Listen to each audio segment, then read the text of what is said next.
안녕하세요. 사연에 빠지다의 DJ 민영입니다. 오늘 사연자는 아무리 자식에게 잘해봐야 나이 들면 뒷방 늙은이 되는 건 시간 문제구나. 이런 사실을 뼈저리게 느꼈다는데요.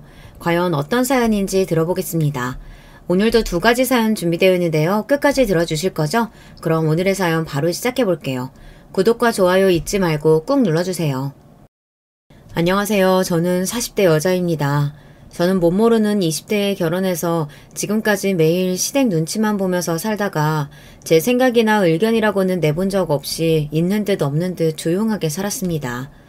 그럴만도 한 게 남편 위로 형이랑 누나가 있는데 3남매 중 저희 신랑이 막내예요. 특히나 남편이 형이랑 10살 차이가 나고 누나랑은 8살 차이가 나다 보니 시댁 식구들이 남편을 어린애 취급합니다.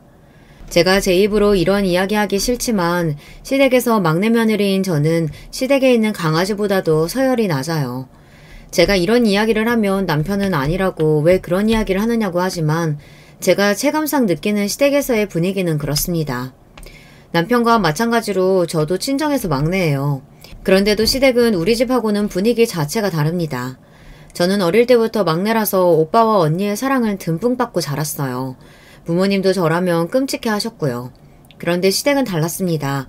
항상 남편을 어린애 취급하는 건 물론이었고 집안에 큰일이 있을 때마다 남편의 의견은 아예 들어주지 않았어요. 결혼 초기부터 그랬습니다. 결혼하고 얼마 되지 않아 남편 생일이라 제가 시댁 식구들을 모두 초대하려고 했어요. 시부모님이 지방에 계시다 보니 결혼하고 나서 한 번도 저희 신혼집에 와보지 못하셨으니까요. 아무래도 궁금하실 것 같았거든요. 그런데 남편이 하는 말이 신기하더라고요. 자기 마음은 아는데 원래 우리 집은 생일 안 챙겨. 형이랑 누나 바쁠 때는 부모님 생일도 안 챙겼는데 내 생일을 챙기겠어? 저는 남편이 하는 말이 이해가 되지 않았습니다. 그래서 그게 무슨 소리냐고 되물었어요. 형제라고 해봐야 셋인데 왜 생일을 안 챙기냐고요. 거기다가 아무리 바빠도 어떻게 부모님 생신을 안 챙길 수 있냐고 저도 모르게 따져 물었습니다. 어릴 때는 우리 집도 챙기긴 챙겼었는데 형이랑 누나가 결혼하고 나서는 다들 바쁘다고 1년에 명절 2번만 챙기자고 했어. 시댁도 처음부터 이랬던 건 아니랍니다. 예전에는 다들 서울에 살지 않았어도 자주 모이기도 했었다는데 아주버님이 결혼하고 시누이까지 결혼하고 나선 집안 분위기가 달라졌대요. 1년에 2번? 아무리 바빠도 가족끼리 어떻게 그러고 살아? 어머님이랑 아버님은 안 서운해하셔? 저는 아무리 이해해보려고 해도 이해가 되지 않았습니다. 외국에 나가 있는 것도 아니고 고작 서울하고 충청도인데 바쁘다는 핑계로 자식들이 부모를 1년에 딱 2번만 보러 간다는 게 이상했어요. 나도 형이랑 누나한테 좋게 말해봤지. 근데 워낙 형이랑 누나랑 나이 차이가 나다 보니까 씨알도 안 먹혀. 그래서 부모님 댁 가고 싶으면 그냥 나만 혼자 내려갔다 오기도 했어. 연애할 때야 당연히 몰랐지만 결혼하고 보니 아주버님과 시누이가 집안일에 소홀하시더라고요. 저도 이유는 자세하게 모르지만 아주버님이랑 시누이가 결혼 전 장사하겠다고 둘이 서울에 올라와 식당을 차렸었는데 그게 잘 안 됐는지 사이가 틀어졌다고 하더라고요. 그러다가 두 분 다 결혼하고 각자 배우자가 생기고 나서는 서로 돈 문제까지 엉켜서 사이가 더 안 좋아졌다고 했습니다. 몇 년을 아예 안 만나다시피 하시다가 몇 년 전부터 시아버지의 호통에 명절에만 잠깐 만난다고 했어요. 그랬구나. 아버님, 어머님 두 분 다 연세가 있으셔서 앞으로 병원 갈 일도 많고 챙겨드려야 할 것도 점점 많아질 텐데 그럼 우리가 잘 챙겨드리자. 에이 괜찮아. 형이랑 누나도 나 몰라라 하는데 당신까지 고생시킬 수 없지. 내가 알아서 할게. 남편은 저에게 미안해서 본인이 알아서 하겠다고 했지만 저는 그렇게 생각하지 않았습니다. 며느리도 자식인데 제가 도울 수 있는 일은 도와야 한다고 생각했어요.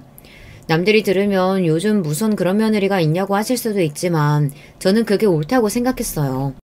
친정에서도 제가 막내라 부모님 연세가 많으세요. 친정부모님이 퇴직하시고 지방으로 귀농하셨었는데 몇 년 만에 다시 서울로 올라오셨어요.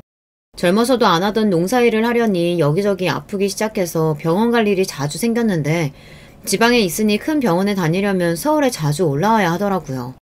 한 번은 그런 적도 있었습니다. 친정어머니께서 열감기가 나서 약을 먹고 잠들었는데 새벽에 열이 40도까지 올라서 경기까지 하신 거예요. 옆에 계시던 친정아버지가 당황해서 곧바로 119에 연락을 했는데도 주변에 큰 병원이 없어서 큰일 날 뻔한 적도 있었어요. 그때 친정부모님은 실컷하고 놀라셔서 바로 시골집을 처분하고 서울로 다시 올라오셨어요. 그때 일을 겪고 나니 어르신들도 연세가 들고 나면 자식들의 보살핌이 꼭 필요하구나 라는 생각이 들더라고요. 병원도 병원이지만 요즘은 다 디지털 시대다 보니 어디를 가나 핸드폰을 필요로 하고 주문조차도 기계로 해야 하잖아요. 자식이 아니면 누가 어르신들을 도와주겠어요. 아주버님이나 시누이도 나이가 많으니 저와 남편이 하는 게 맞는다고 생각했어요. 남편의 부모님이면 제 부모님이나 마찬가지니 말로만 하지 말고 알아서 잘 챙겨드려야지 마음먹었습니다. 그런데 시댁 분위기는 제가 생각한 것보다 더 심각했어요. 남편 말이 농담인 줄 알았는데 정말로 명절이 아니면 식구들끼리 연락도 잘 안 하더라고요. 남편은 그렇지 않아요. 가족들과 자주 어울리고 부모님도 자주 만나러 가고 싶어서 아주버님과 시누이 사이를 풀어보려고 했는데 잘 안 된다고 하더라고요.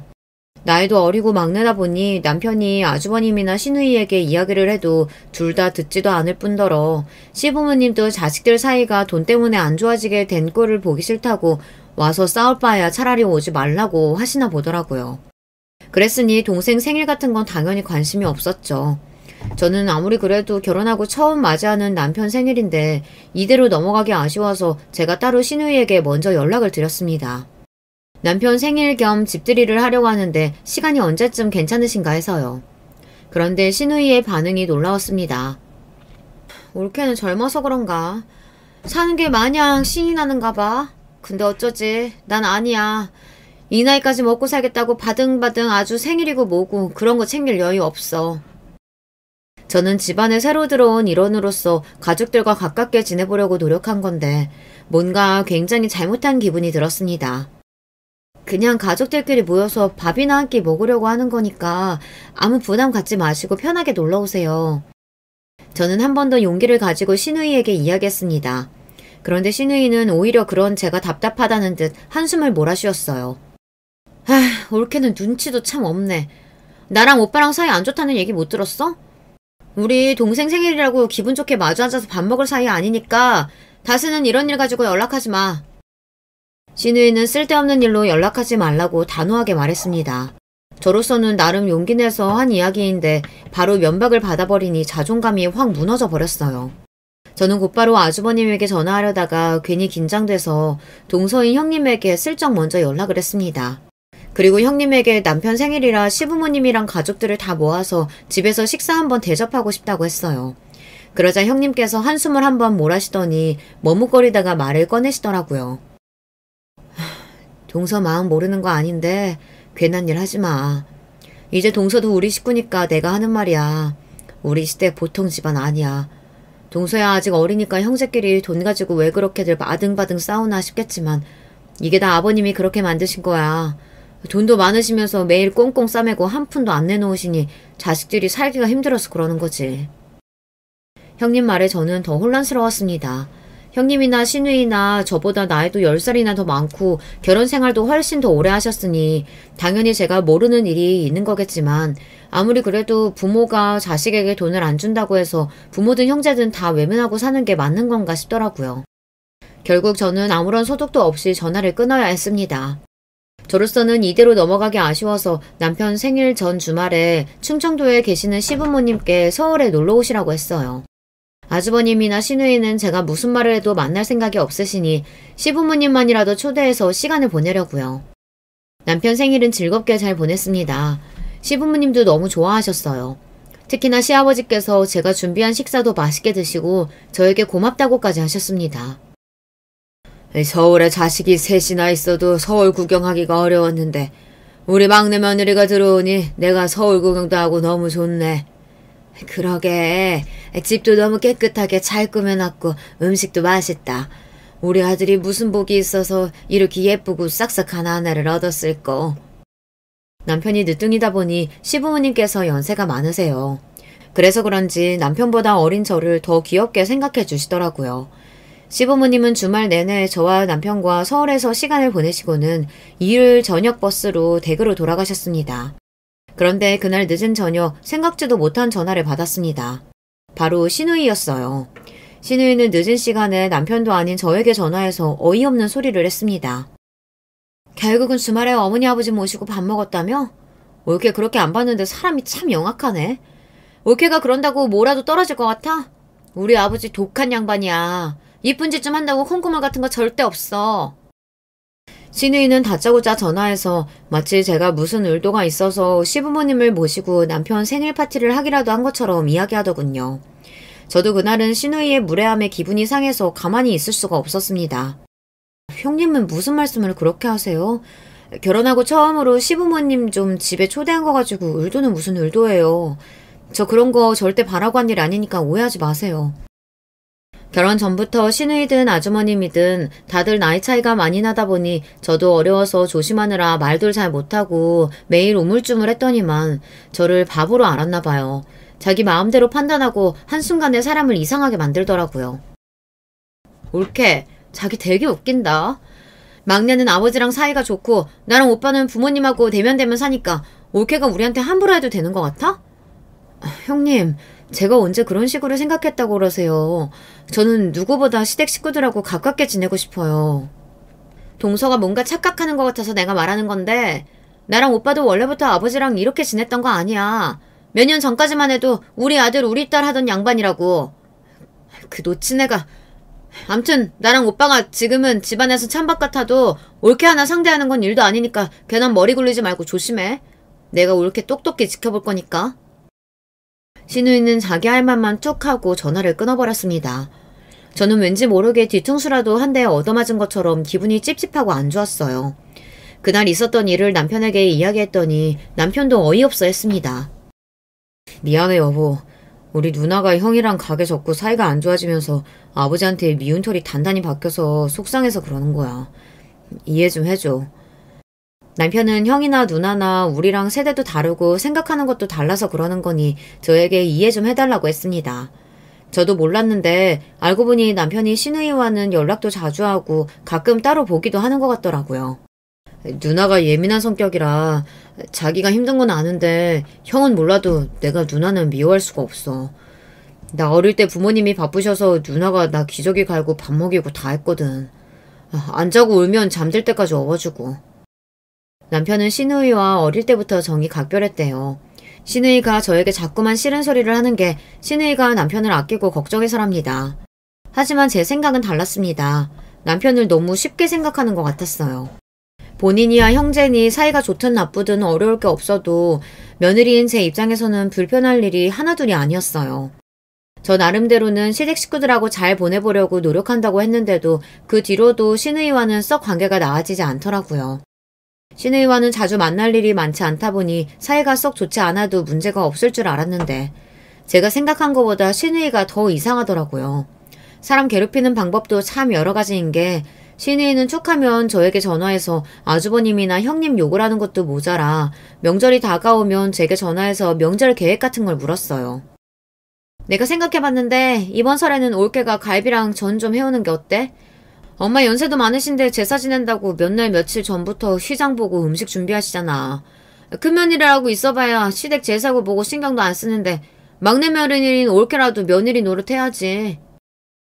시누이는 웬만한 시어머니보다 더 했어요. 시어머니도 저에게 안 하시던 시집살이를 시켰습니다. 저 이번에는 친정에 먼저 들렸다가 내려가기로 해서 명절 당일에나 내려갈 것 같아요. 어머님 힘드시다고 하시면 제가 갈비랑 저는 따로 주문해서 가지고 갈게요. 제가 누구한테 싫은 소리 같은 건 못하는 사람이지만 그래도 제 할 말은 합니다.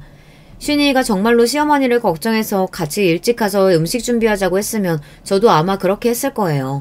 그런데 명색이 딸인 시누이 본인은 아무것도 안 하면서 저에게 큰며느리인 형님 욕까지 흘리고 만만한 저에게 다 덤탱이 씌우려고 하는 속이 뻔히 보이는 짓을 하니 맞장구도 쳐주고 싶지 않더라고요. 올케, 우리 집 제사 지내는 거 몰라?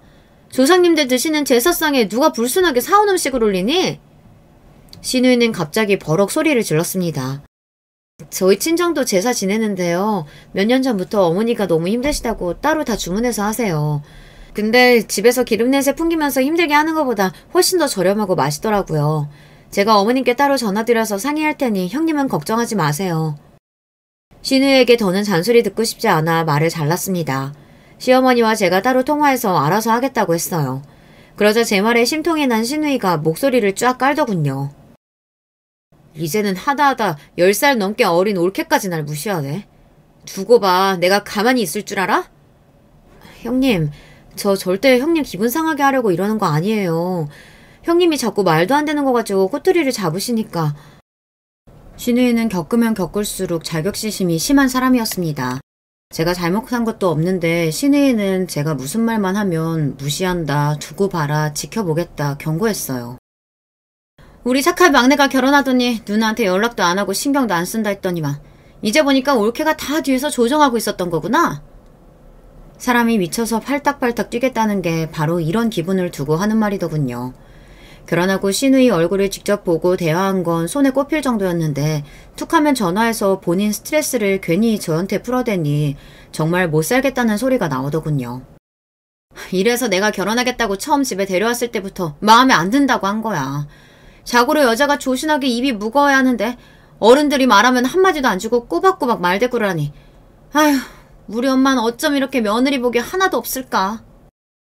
신이는 드디어 정신이 어떻게 된 건지 급기야 할 말 못할 말 구분을 못하고 막말을 해댔습니다. 결혼하겠다고 제가 시댁에 인사 왔을 때부터 제가 마음에 안 들었대요. 형님 그만 좀 하세요. 자꾸 시도 때도 없이 전화하셔서 저한테 이러시면 저도 더는 가만히 안 있어요. 어머님 아버님께 다 말씀드릴 거예요. 어머, 내가 뭘 어쨌다고 이래? 올케 사람 이상하게 만든다. 올케 진짜 못 쓰겠구나. 신우이와 이야기하다 보면 금방이라도 제가 미쳐버릴 것 같았습니다. 심지어 신우이와 통화한 날은 남편까지 미워질 정도로 짜증이 났어요. 제가 무슨 부귀영화를 누리겠다고 이런 남자를 만나서 이런 취급을 당하고 있나 후회까지 되더라고요. 남편과 저는 친구 소개로 만나 1년 정도 연애를 하고 결혼했습니다. 남편을 소개한 친구에게 듣기로는 남편이 시골에서 꽤 땅부자인 집안의 늦둥이 막내 아들이라고 했어요.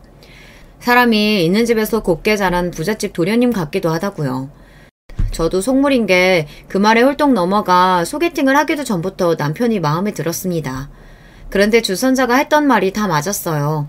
남편은 땅 부잣집 막내 아들의 성격도 온순하고 착했어요. 연애하는 1년 동안 남편이 사소한데 화내는 모습을 한 번도 본 적이 없습니다. 저도 형제가 많은 집의 막내로 자라서 워낙 성격이 밝고 싫은 소리를 못해요. 그러다 보니 저와 남편은 성격이 잘 맞아서 결혼하고도 부부싸움을 해본 적이 없었어요. 그런데 그런 남편이 시댁에만 가면 신이와 아주버님 때문에 화가 나서 참기 힘들어 하더라고요. 그런데 저도 이해가 되는 게 신이와 아주버님이 심하긴 해요. 1년에 딱 2번 명절에만 만나는데도 시부모님이 있는 앞에서 언성을 높이고 싸웁니다. 싸우는 이유는 항상 돈 때문이에요. 저는 아주버님과 신우이가 동업을 한 줄 알았는데 동업을 한 건 아니고 아주버님이 하는 식당에서 신우이가 일했나 보더라고요. 그런데 신우이가 월급 말고도 자꾸만 돈을 가불해서는 일도 제대로 안 하고 사람들 앞에서 사장 신용까지 하니 아주버님이랑 사이가 안 좋아졌나 보더라고요. 너 그때 가불해서 간 700은 도대체 언제 갚을 거냐? 내가 너 때문에 애들 엄마 볼 낯이 없다 없어. 그때가 언젠데 아직도 돈 이야기를 하고 있어. 내가 돈 있었으면 벌써 갚았지. 없는 걸 어떡해. 아이고 그만 좀 못해? 이것들이 엄마 앞에 두고 뭐하는 짓들이야. 엄마 2년 말하는 것 좀 봐요. 자기가 꼭 갚겠다고 사정사정해서 빌려준 건데 지금 와서 없다고 배째라잖아요. 내가 언제 배째라 그랬어. 오빠가 돼가지고 그 정도도 못 주냐? 그만 안 해. 내가 너희 년놈들 때문에 속이 썩는다 썩어. 동생 보기 부끄럽지도 않아? 혜연아 이따 아버지 앞에서도 그렇게 싸워라. 그랬다가는 너희 둘 다 쫓겨날 줄 알아.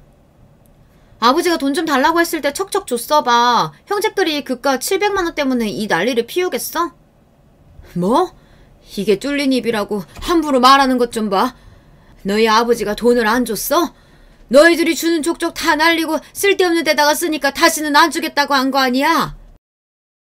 제가 시집 오기 전의 일이라 저는 몰랐었는데 알고 보니 시아버지가 처음부터 자식들에게 재산을 안 주려고 숨겨두신 건 아니더라고요. 아주버님이랑 시누이가 결혼할 때 서울에 아파트도 한 채씩 해주고 처음 식당을 열 때 투자도 해주셨는데 둘 다 그걸 다 날렸대요. 아주버님은 식당만 3번 해서 다 망해먹었고 시누이는 전 남편이 사기를 당해서 아파트를 날리고 빚까지 져서 이혼하고도 그 빚을 갚느라 꽤 고생했나 보더라고요. 도와줘도 매번 같은 꼴을 보니 시아버지도 질려서 더는 자식들에게 돈을 주지 않으신 거죠. 저 같아도 그랬을 것 같아요. 저는 몇 번 보지도 않았었는데 아주버님이랑 시누이가 싸우는 꼴을 보면 지겨워서라도 돈이고 뭐고 아무것도 주고 싶지 않을 것 같아요. 그러던 어느 날이었습니다. 생각지도 못한 순간에 시어머니께서 돌아가셨습니다. 시어머니의 죽음이 너무도 허망했던 게 며칠 동안 자꾸 소화가 안 된다고 하셔서 제가 병원에 모시고 갔었는데요. 병원에서 췌장암 말기라고 하더라고요. 원한다면 항암 치료를 해보는데 연세가 많으셔서 버티실 수 있을지 걱정이라고 했죠. 저와 남편은 아무리 상황이 좋지 않아도 병원에서 할 수 있는 치료를 최대한 해달라고 했습니다. 우리 엄마 연세는 많아도 지금까지 크게 아픈 적 없이 건강하셨어요. 항암이든 뭐든 조금이라도 더 사실 수 있는 거면 다 해주세요. 남편은 하루든 한 달이든 어머니가 더 살 수 있다면 뭐든 해달라고 했습니다. 그런데 그런 와중에도 형님과 아주버님은 병원비를 이야기하며 암을 낫게 할 수 있는 것도 아닌데 괜한 고생을 왜 하냐고 했어요. 막내, 너는 의사 앞에서 뭐하러 그런 쓸데없는 소리를 해? 병원에 호구 잡힐 일 있어? 지금까지 건강하게 사시던 양반이 갑자기 암이라는데 그럼 치료도 안 해보고 돌아가시게 놔둬? 자식이라면 뭐라도 해봐야지. 항암을 하든 수술을 하든 뭐가 됐든 엄마가 나을 수 있으면 뭐든 하지. 근데 항암에도 오래 넘기기는 힘들다는데 굳이 뭐하러 늙은이 고생하게 해. 그래, 엄마 보험 졌는데 괜한 병원비 뭐하러 날려. 그럴 돈으로 좋은 거 사드리고 좋은 데 놀러 다니는 게 낫지. 그렇다고 시댁이 없는 집도 아니에요. 아무리 시골이라도 시아버지께서 땅도 많고 재산도 꽤 있습니다. 그런데도 자식들이 어머니 병원비 가지고 벌벌 따니 며느리인 제가 봐도 꼴보기 싫더라고요. 돈도 돈이지만 그래도 하암받으면 암이 작아질 수도 있다는데 해보는 게 좋지 않을까요? 올케가 뭘 한다고 우리 집 일에 나서. 우리 엄마는 딸인 내가 잘 알아. 병원 가는 거 싫어서 웬만큼 아파도 약국에서 약만 사다 먹고 마는 양반인데 죽을 때까지 병원 신세지게 해서 좋을 게 뭐가 있어? 저는 남편 앞에서는 시어머니께서 병원에 가는 걸 누구보다 싫어하셔서 하는 일이라고 했지만 아주버님이랑 형님이 시어머니가 본격적으로 항암 시작하면 본인들이 신경 써서 할 일이 많아지고 돈도 들어가니 항암을 하지 않겠다고 하는 걸 알고 있습니다. 저나 남편이 백날 이야기해봐야 들어주지 않을 게 뻔하니 저와 남편은 더 이야기하지 않았어요. 원래 시댁에서 저와 남편의 의견은 씨알도 먹히지 않으니까요. 아주버님과 형님은 의사에게 진통제나 처방해달라고 했습니다. 정말 가스로웠어요. 제 앞에서는 시어머니를 챙기라고 효녀인 척 그렇게 하더니만 어머니께서 말도 잘 못하시고 힘들어하시는데도 눈 하나 깜짝 안 하고 더는 치료를 안 하겠다고 하더라고요. 저는 서울에 올라오고 나서도 마음이 좋지 않아 아무래도 안 되겠다 싶었습니다. 그래서 남편에게 말했어요.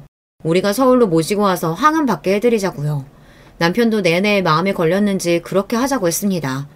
그런데 항암 날짜를 일주일 남기고 시어머니께서 돌아가셨어요. 그때의 충격은 말로 다 표현할 수가 없습니다. 언제나 저에게 다정하고 자상했던 시어머니께서 암 판정을 받은 지 한 달도 채 되지 않아 돌아가신 거예요. 저와 남편은 이 모든 상황이 믿기지 않았어요. 그리고 너무도 후회됐습니다. 병원에서 항암 이야기가 나왔을 때 어떻게든 서울로 모시고 올라와 바로 항암이라도 받게 해드렸어야 했는데 그 중요한 시기를 놓쳐서 이렇게 빨리 가버리신 것 같았어요. 시어머니의 갑작스러운 죽음에 자식들도 많이 놀라고 비통해했지만 가장 충격을 받으신 건 시아버지였어요. 시아버지께서 자식들에겐 엄하셔도 시어머니와 관계가 돈독하셨거든요. 밭에서 일하든 산책을 하든 항상 두 분이 함께 셨고 주말 저녁이면 두 분이 항상 맛있는 음식을 만들어서 막걸리를 드시다 잠들고는 하신다는 이야기를 많이 들었거든요. 시어머니 장례식이 끝나고 시아버지는 한동안 집 밖으로 나오지를 않으셨어요. 자식들도 없는 동네에서 혼자 어떻게 지내실지 걱정돼서 저와 남편이 주말마다 자주 내려가 보았지만 시아버지는 좀처럼 나아지지 않으셨습니다. 식사하시라고 해도 반도 못 드시고 수저를 내려놓으셨어요. 말도 거의 하지 않으셨고요. 이러다가 정말 병이라도 나실 것 같아 저와 남편은 어떻게 하면 좋을지 고민했어요. 그러던 중 생각지도 못한 일이 벌어졌습니다. 시아버지께서 땅을 팔아 자식들에게 나눠주시겠다고 하셨어요. 그리고 서울로 거처를 옮기겠다고 하셨죠. 저와 남편이 서울로 올라오시는 게 어떤 애냐고 물었을 땐 절대 이 집을 안 떠나겠다고 하시더니 어떤 심경의 변화로 땅까지 팔고 서울로 올라오시겠다고 하신 건지 저와 남편은 의아했습니다. 분명 앞으로 무슨 일이 있어도 자식들에게 한 푼도 물려주지 않겠다고 하셨는데 무슨 일인가 싶었죠. 그런데 알고 보니 시아버지께서 갑자기 달라지신 게 아주버님과 시누이가 다녀간 이유라고 하더라고요. 아주버님이랑 시누이도 시아버지가 걱정되긴 했는지 둘이 같이 와서 시아버지 밥도 사드리고 하룻밤도 자고 갔나 보더라고요. 그러던 어느 날이었습니다. 서울에 시아버지께서 다니시는 한방병원이 있어서 한 달에 한 번씩 서울에 올라오세요. 그럴 때면 저나 남편이 터미널로 모시러 갑니다. 며칠 뒤면 병원에 오시는 날이라 몇 시 버스를 타고 오시려나 궁금해서 제가 시아버지께 연락을 드렸었는데요. 전화를 안 받으시더라고요. 처음엔 또 어디 놀러 가시면서 핸드폰을 안 가져갔나 보다 했는데 저녁 시간이 지날 때까지 연락이 없으시더라고요. 저는 걱정이 돼서 다시 한번 전화를 드렸습니다. 그런데 저녁 8시가 넘어갔는데도 전화를 안 받으시더라고요. 아무래도 이상하다 싶어 시아버지 댁 CCTV를 확인했습니다. 시아버지께서 그 큰 집에 혼자 사시다 보니 걱정돼서 남편이 설치를 했거든요. 그런데 놀랍게도 집안 어디에도 시아버지의 모습이 보이질 않았습니다. 저녁 6시면 무슨 일이 있어도 집에 들어와 식사하시는 분인데 도대체 무슨 일인가 싶었죠. 그런데 CCTV 영상에 이상한 게 찍혔습니다. 마당 한편에 누가 누워있는 게 보이더군요. 화면을 확대해 확인해보니 바닥에 누워있는 사람은 다름 아닌 시아버지였습니다. 저는 너무 놀라서 곧바로 시아버지 댁 근처의 파출소에 연락해서 도움을 청하고 그 길로 남편과 시아버지 댁으로 내려가던 길이었어요. 그런데 시댁으로 내려가던 중 파출소에서 연락이 왔습니다. 시아버지께서 응급실로 가던 중 다행히 정신을 차리셔서 현재 병원에 도착해 계시다고요. 보호자분은 언제 도착하시냐 그래서 곧 도착한다고 이야기를 할 참이었죠. 그런데 그때였어요. 옆에 계시던 시아버지께서 경찰관의 전화를 빼서 받았습니다. 나 지금 당장 김 원장네 병원으로 옮길 거니까 너희들이 나 좀 서울로 데려가라. 시아버지는 다짜고짜 서울에 다니는 한방병원으로 데려가 달라고 하셨어요. 저희는 갑자기 쓰러지셨으니 병원에서 이것저것 검사를 해봐야 한다고 했지만 시아버지는 무조건 가겠다고 하셨습니다. 저와 남편이 검사부터 하고 가자고 했지만 시아버지는 완강했습니다. 내 병은 내가 잘 알아. 김 원장네 병원 가면 알아서 해줄 거야. 잔말 말고 그 병원에 데려다줘. 시아버지의 고집을 누가 이기겠어요. 저와 남편은 시아버지 말씀대로 시아버지를 모시고 서울의 한병병원으로 향했습니다. 시아버지께서 진작 원장님과 따로 통화하셨는지 병원에 도착하자마자 바로 입원 준비를 해두셨더라고요. 시아버지 입원 수속을 마치고 나서야 정신이 나서 그제야 아주버님과 시누이에게도 연락했습니다. 그런데 두 분 다 누가 형제 아니랄까봐 반응이 아주 똑같더군요. 아니 재수씨, 서울까지 올라가는 동안은 뭘 하다가 이제 와서 전화를 해요. 그리고 연세도 많은 양반이 갑자기 쓰러졌다는데 제대로 검사도 안 하고 무작정 서울로 모시고 오면 돼요? 그러게. 노친네 병원에 갑자기 입원하면 누구더러 돌보라고 대책도 없이 병원부터 입원시켰대. 시아버지께서 입원하신 한방병원이 아주버님 댁에서 가까워요. 그래서 그런지 아주버님과 형님 본인들에게 귀찮은 일이 생길까봐 그러는지 짜증부터 냈습니다. 아주머님도 아버님 성격 아시잖아요. 무작정 서울로 가자고 하는데 저희가 어떻게 말려요. 시누이도 마찬가지였습니다. 본인들은 일주일에 한 번도 시아버지께 안부 전화도 잘 안 해서 쓰러지신 것도 모르고 있었으면서 오히려 저에게 연락을 빨리 안 했다고 짜증을 내더라고요. 아버지는 갑자기 왜 쓰러지신 거라는데 병원에선 뭐래?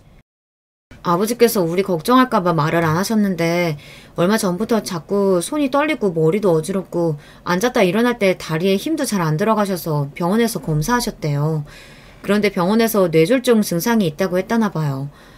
당시에는 심각하지 않아서 약만 받아왔는데 오늘 오전에 밭 좀 보러 나가시다 갑자기 어지러워서 바닥에 주저앉았는데 그대로 쓰러지셨다고 하더라고요. 그랬습니다. 시아버지는 몇 달 전부터 몸에 이상을 느끼고 서울에 올라왔을 때 검사를 받으시긴 했나봐요. 약만 먹으면 증상이 좋아질 줄 알았는데 연세도 있으시고 혼자 지내시며 식사도 잘 안 하시고 약주만 드시니 건강이 악화되나 보더라고요. 뭐? 뇌졸중?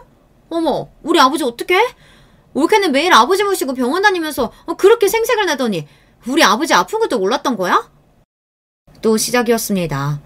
시누이는 시아버지께서 아픈 걸 몰랐냐며 저에게 따져 물었습니다. 시누이의 행동에 기가 차고 어이가 없어서 웃음이 다 튀어나왔어요. 형님, 저도 며느리지만 형님은 딸이에요. 형님이 모르는 걸 제가 어떻게 알아요? 시누이 성격을 모르는 것도 아닌데 저도 괜히 시누이와 실랑이 하고 싶지 않았습니다. 하지만 시댁에 무슨 일이 생겼다 하면 만만한 저에게 지랄을 하니 저는 받아주고 싶지 않았어요. 그렇게 시아버지의 입원 생활이 시작됐습니다. 처음엔 금방 회복하시고 퇴원하실 줄 알았는데 생각보다 시일이 길어졌어요. 문제는 입원해 있는 기간이 길어질수록 시아버지의 상태가 좋지 않았다는 겁니다. 입원한 지 2주가 지났을 때예요. 병원에서 급하게 연락이 왔는데 시아버지께서 상태가 너무 좋지 않으니 가족들이 오셔야 한다고 했죠. 저와 남편이 며칠 전 주말 갔을 때만 해도 눈을 맞추고 대화도 나눴는데 며칠 새 잘 걷지도 못하시고 눈만 깜빡거리고 계시더라고요. 불러도 대답도 안 하시고 가족들도 하나도 못 알아보고 멍하니 허공만 바라보고 계셨어요. 우리 아버지 갑자기 왜 이래요? 왜 날 알아보지도 못하고 눈도 제대로 못 뜨는 건데? 며칠 사이 급격하게 변한 시아버지의 상태에 가족들 모두는 충격에 빠지고 말았습니다.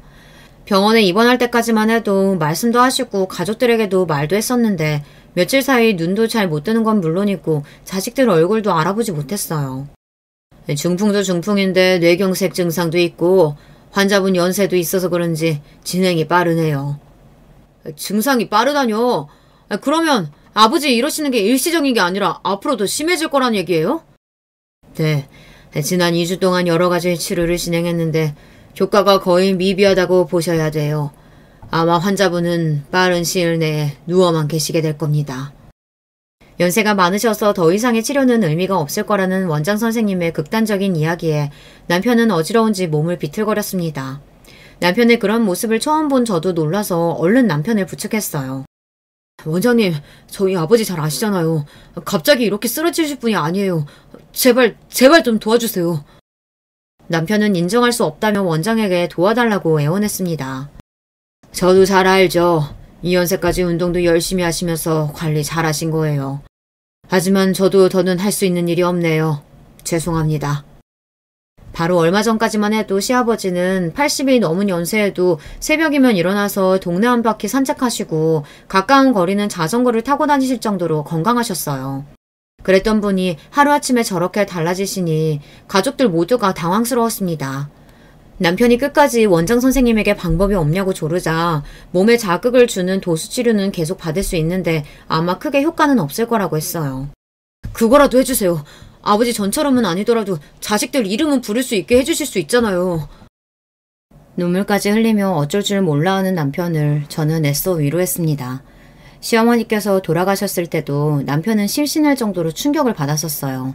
저는 혹여나 남편이 또 쓰러지기라도 할까봐 걱정됐습니다. 시아버지에 대한 걱정도 잠시 현실적인 문제에 직면했습니다. 그럼 도수치료라도 더 해보겠다고 원장이 말을 하고 병실을 나가자 간호사가 들어왔어요. 입원 시일이 길어져서 중간 정산을 해야 한다고 하더라고요. 그런데 그때 아주버님도 시누이도 아무도 대답을 안 하고 우물쭈물하고 있었어요. 아주버님도 시누이도 변한 게 하나도 없었습니다. 시아버지의 재산을 받겠다고 알랑방귀 낄 때는 언제고 이제와 시아버지 병원비는 아까운가 봐요. 저는 그 꼴이 너무 보기 싫어서 그냥 제가 간호사를 따라 나갔습니다. 병원비는 제가 결제했어요. 그런데 여기서 끝이 아니었어요. 병원비를 중간 정산하고 병실에 돌아와 보니 가관도 이런 가관이 없었습니다. 어차피 더 치료해봐야 더 달라질 것도 없다는데 뭐하러 병원에 계시게 그냥 퇴원시키자. 그래, 아버지 보험도 없는데 한방병원 1인실이 말이 되니? 그냥 오늘 바로 퇴원시켜서 오빠가 모시고 가. 어머, 고모. 그게 무슨 소리예요? 우리가 아버님을 왜 모시고 가요? 그럼 누가 모시고 가요? 오빠네가 여기서 제일 가깝고 재산도 제일 많이 받아가 놓고.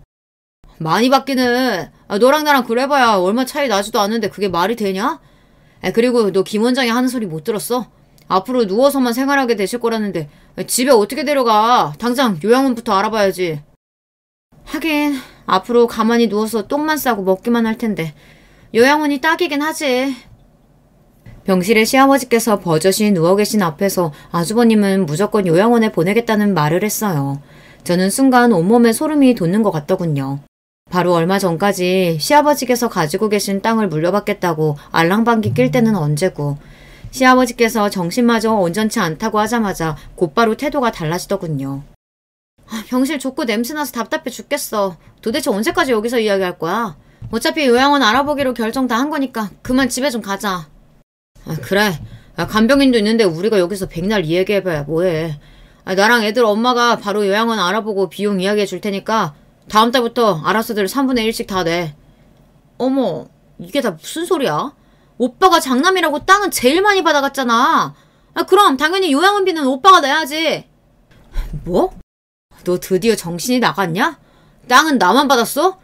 재산은 딸도 공평하게 받아야 한다고 야금야금 뺏어간 게 누군데? 웬일로 마음이 맞나 싶었더니만 아주버님과 시누이는 금세 원래대로 돌아왔습니다. 병실은 금세 아수라장이 됐어요. 요양원 이야기가 나오자마자 곧바로 또 돈 이야기가 나오고 아주버님과 시누이는 싸우기 시작했어요. 형 누나 그만 좀 해. 아버지 다 듣고 계시는데 이러고 싶어요? 평소 형과 누나에게 싫은 소리 한마디 못하던 남편도 화가 났는지 웬일로 나서서 언성을 높였어요. 하지만 세상에서 제일 만만한 남편의 말이 자기들밖에 모르는 형제들에게 들릴 리 없었죠. 이 자식이 어디서 누나랑 형이 이야기하는데 끼어들여. 그렇게 아버지 걱정되면 네가 요양원비 다 내던지 아버지를 모시던지 하면 되잖아. 아주버님과 시누이가 하는 행동에 질릴 대로 질린 저는 두 사람 다 사람 같아 보이지 않았어요. 사람이 너무 화가 나니 생각할 틈도 없이 말부터 버럭 튀어나오더군요. 그만 좀 하세요. 멀쩡한 자식이 셋이나 있는데 요양원은 무슨 요양원이에요? 알겠어요. 제가 모실게요. 저 이대로 아버님 보낼 수 없어요. 저도 왜 그랬는지 모르겠습니다.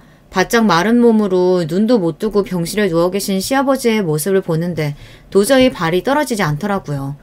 제가 결혼하고 지금까지 돌아가신 시어머니나 시아버지에게 특별히 잘한 것도 없는데 시아버지는 저에게까지 땅을 물려주시겠다고 하셨어요. 물론 재산 좀 받았다고 모시겠다는 건 절대 아니에요. 며느리까지 자식들하고 똑같이 대우해 주시겠다는 시아버지의 마음이 감사하기도 하고 지금까지 시아버지께서 저를 챙겨주셨던 걸 생각하면 앞으로 남은 생 제가 챙겨드려도 되겠다는 생각이 들더라고요. 그런데 그 순간 믿기지 않는 일이 벌어졌습니다. 멍한 얼굴로 병실에 누워만 계시던 시아버지께서 갑자기 침대에서 벌떡 일어나셨어요. 그 모습에 너무 놀라서 순간 시아버지가 좀비로 변하기라도 한 건가 싶었습니다. 그 정도로 놀라서 눈알이 튀어나오는 줄 알았어요. 그런데 더 놀라운 건 시아버지께서 조금 전과는 달리 너무도 멀쩡하게 말을 했다는 겁니다. 내가 이럴 줄 알았다. 니놈들이 변했을 리가 없지. 망할 놈들. 땅 준다고 했을 때는 온갖 가머니설로 사람을 다 휘감아 놓더니만 배은망덕한 놈들.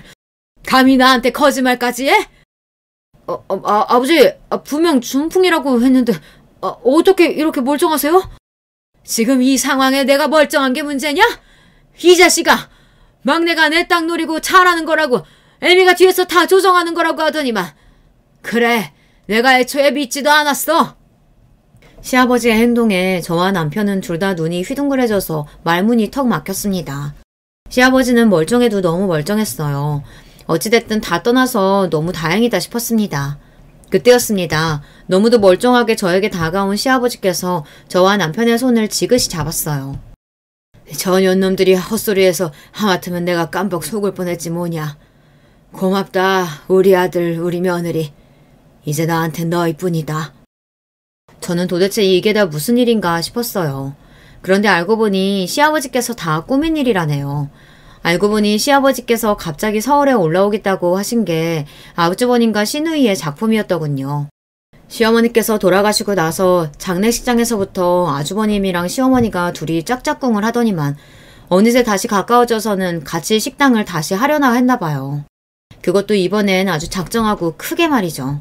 아주버님이나 시누이나 둘은 자금이 없으니 이 김에 시아버지에게 땅을 팔게 할 작정으로 남편과 저를 이용한 겁니다. 아버지, 저도 막내에 대해서 이렇게 말하고 싶지는 않은데 애가 장가가더니만 아주 이상해졌어요.